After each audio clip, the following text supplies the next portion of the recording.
They call it the Asus ROG Flow X13, more officially the GV301Q. And in this video, let's unbox it.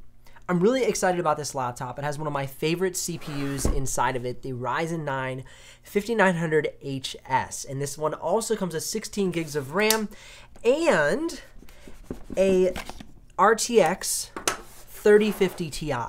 So I'm super curious how the Ryzen 9 processor is going to match up with the 3050 Ti.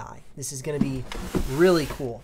This is a 13-inch laptop, a little smaller in form factor than the Asus Zephyrus G14, and I'm very excited about this laptop. I've been waiting for this laptop for quite a while. I love the small, thin, and light package. Man, I'm gonna try not to get too excited about this one, but I have been on the look. Ooh, that is a nice size charger block. That is looks like a 100-watt charger block. That's fantastic. And we have our power cord. See if we got anything under here. Got some of our information. Got the fun little Asus symbols going on. I'm digging this. For those who dare. Bah, bah, bah, bah, bah. All right. Let's get to the good stuff. I'm going to go ahead and quickly unwrap this thing, and then we'll jump right into it. I'm so excited about this thing. It's weird how excited I am. I've been on the lookout for a 13-inch laptop. I had the Acer Swift 3 for quite a long time. I had the Asus Zephyrus G14 in the studio, but that was still a little thick for kind of the on-the-go lifestyle, but I did like the performance. That is the best bang for buck for performance for on-the-go video editors. This is more my speed. Still some good video editing performance, I hope. I'm going to have my full review, and I'll link that up in the YouTube cards above once I have that out. But still more on-the-go friendly with its thin and light chassis. Now, if you're curious about the exact pricing of this model, especially compared to the Asus Zephyrus G14, I'm going to put a link down in the description below. Now, if you do click on that link and make a purchase, I will get a small commission, but at no extra cost to you. But of course, that's what keeps this channel alive and the helpful content coming your way. Feels as if we have that same magnesium alloy. I'm going to do a little more research on this. It literally just came in the studio. Feels like we have that magnesium alloy chassis. We've got some connectivity. On the left side of the chassis, we have an HDMI port, great for an external monitor, a mic headphone jack, it looks like some power indicators, and then this little guy here, this is awesome. Okay, so what this is where you plug in an external GPU. Okay, so they have this new thing they're coming out with from Asus. It's basically an external 3080 GPU that you can plug in and have the raw performance of that GPU. So the great thing is this is a thin and light package. And then, you're on the go doing productivity tasks. Don't want to lose that. Doing productivity tasks, and then you're like, okay, now I need to jump into some thick video editing. Plug in that GPU and you have the raw power of a 3080 GPU.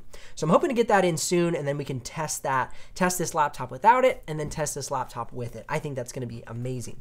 But for now, let's plug this guy back in so we don't lose that. That would be a tragedy. I wish that was I wish that stayed connected, because I feel like I could lose that so easy. All right, on this side, we have a USB Type-C, a USB Type-A, and then our power button. Now, one ding I'm gonna go and say right off the bat is definitely gonna be the fact that this is, yes, a small charger block, but it's a USB Type-C charger block. And the problem I have with that is that eliminates our one USB Type-C port. Now, there's a USB Type-C on this side, but I believe it's reserved for that external GPU. And so that's going to be reserved for that external GPU. So technically that's taken. So you're going to have to be on that dongle life if you want to plug in your charger and any other peripheral assets. Kind of a half a point ding there. All right. Next thing I want to look at is kind of the edges, as always. Some good, nice machined edges. A few little sharp points here around this port selection, and then around this port selection as well. But it's nothing like, ow, that really hurts. It is just kind of noticeable. But then when you get around this part, which I usually complain about this part for a lot of laptops, they've done a great job nestling the bottom cover into the side panels, and that is really smooth. That's not sharp at all. I like that a lot. Looks like we got the speakers here on the bottom cover. Some, modest vents, really not that thick. I wish those were bigger holes so we can really get a lot of airflow through here. But I will point out that we do have a full vent on this side and a vent along the back of the chassis. So it looks like the ventilation is good. I'm super curious how the cooling is going to be on this laptop. This year, the G14 cooled wonderfully. I hope this laptop follows in suit. All right, let's open it up. I'm so excited. All right, so opening and closing with one hand. I'm afraid this isn't going to work super well. I did pretty good. Little catch there. This is a very light laptop. Usually light laptops don't open and close super smooth, and this one does take a little bit of effort. Let's get this guy out of here. Whoosh. All right, let's check that screen flex. Oh, that's nice. Not much screen flex. A really good, strong screen. Let's check it out here at the bottom. A little bit more at the bottom, but these two hinges are very nice. Oh, it does that little pop-up thing too, like the Zephyrus does. So when you go ahead and put the screen down, it pops up, and then this one actually can open up all the way.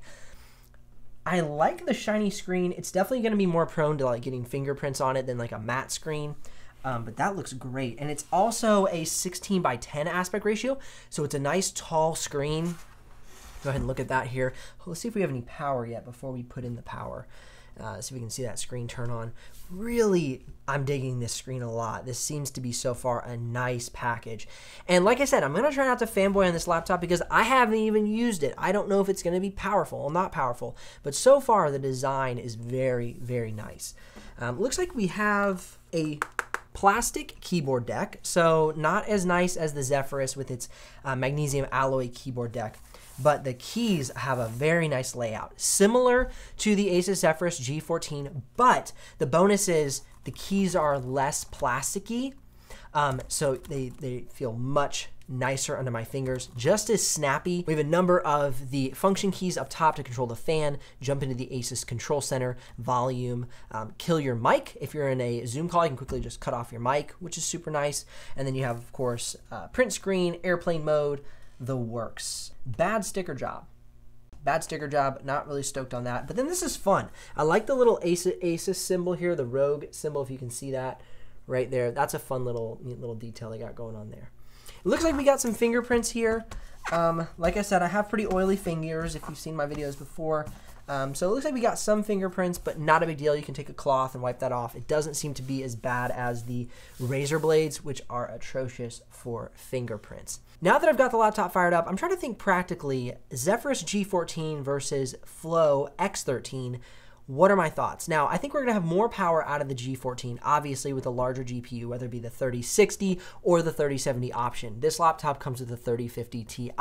So right there, if you're thinking on-the-go video editing, without the external GPU that can hook up to this laptop, the G14 is going to be the way to go. But from a user experience standpoint, this screen seems to be brighter, it's slightly taller, and it seems to be a higher quality screen.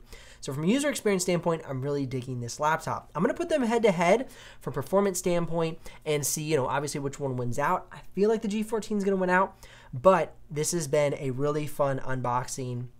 This might be taking the place of my, on-the-go laptop. We shall see after we run the full benchmarks, which of course will be in the YouTube cards above when it's ready.